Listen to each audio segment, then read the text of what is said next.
11 अप्रैल का जन सुराग का रैली का क्या उद्देश्य है?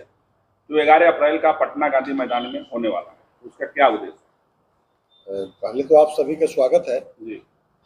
ये 11 अप्रैल को बिहार बदलाव रैली पटना गांधी मैदान में 2 बजे से आयोजित है। उस बदलाव रैली का मुख्य उद्देश्य है बिहार में व्यवस्था परिवर्तन करने की बात। जन सुराज पार्टी के नेता प्रशांत किशोर जी पूरे बिहार में जन सुराज विस्तार का कार्यक्रम चलाया गया उनके नेतृत्व में। जो लोग बिहार में बदलाव चाहते हैं, बिहार में जो भ्रष्टाचार युक्त सरकार है, 15 वर्ष लालू राबड़ी जी की सरकार, करीब 20वें वर्ष में प्रवेश कर गए नीतीश कुमार जी की सरकार, लगातार बिहार को ठगने का काम किया। बिहार की जनता सरकार जरूर बदली थी, 15 वर्षों की कुशासन लालू राबड़ी जी की सरकार की। सरकारें तो बदल गई, लेकिन व्यवस्था वहीं का वहीं रह गया। तो नेता प्रशांत किशोर जी ने जनसुराज पार्टी के माध्यम से बिहार के लोगों को एक संदेश दिया कि व्यवस्था परिवर्तन के लिए हम पार्टी बनाए हैं और बिहार में व्यवस्था परिवर्तन के लिए हम सरकार बनाना चाहते हैं। गांव गरीब किसान मजदूरों तक हम लोगों ने आवाज दिया है। जो लोग चाहते हैं कि बिहार में मजदूरों का पलायन रुके, जो किसान चाहते हैं हमारे जो फसल तैयार होते हैं एमएसपी पर खरीदी जाए, मंडी हाउस की व्यवस्था हो जाए, वैसे किसान, वैसे बेरोजगार जो भ्रष्टाचार में लिप्त हो गए और वो बेरोजगारी उनकी बढ़ती जा रही है, तो वो वैसे लोगों को हम लोग निमंत्रण दे रहे हैं कि आप बिहार पटना के धरती पर 11 अप्रैल को आइए।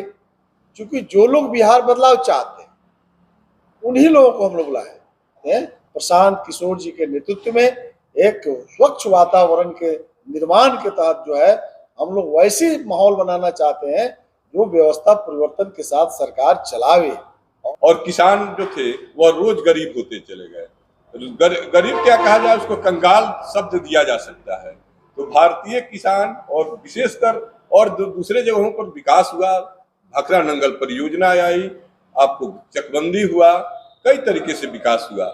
वहाँ कई उद्योग धंधे संबंधित किसानों के लगे, लेकिन यहाँ पर शैक्षणिक के साथ साथ किसानों की दुर्दशा भी होती गई। तो जो बिहार विश्व के मानचित्र पर कभी पूरी दुनिया के लोग बिहार की तरफ शिक्षा ग्रहण करने के लिए देखते थे, जिसका जीता जागता उदाहरण नालंदा विश्वविद्यालय है। 2500 साल पहले महात्मा बुद्ध के जमाने में, शुंग लोगों के जमाने में, गुप्त लोगों के जमाने में और 12वीं सदी तक जो शिक्षा का केंद्र था, पूरी दुनिया की नजरों में सर्वश्रेष्ठ था, वह आपका बिहार था। वह बिहार जहां 9000 वर्षों से संगठित खेती होती आई थी, आज बिहार की वहां के किसान, यहाँ के किसान और यहाँ के मजदूर रोज गरीब हुए। और 9000 वर्षों की हमारी परंपरा और किसान जो खेती करते हैं, अमेरिका जैसे राष्ट्र में, डेवलप राष्ट्रों में, कई राष्ट्रों में, ऑस्ट्रेलिया जैसे राष्ट्रों में किसानों को कृषि करने के लिए जहां केवल और केवल 6% किसान हैं, उनको अनुदान के रूप में प्रति किसान कम से कम 42 लाख रुपए का, आपको भारतीय रुपए में, डॉलर में मैं नहीं कह रहा हूं, भारतीय रुपए में प्रति किसान 42 लाख रुपया प्रति वर्ष दिया जाता है। जबकि यहाँ के किसान अपने फसलों के बेचने के लिए क्रय केंद्र खोजते हैं तो शायद बिरले ही नहीं मिलता है और उनका फसल बर्बाद होता है।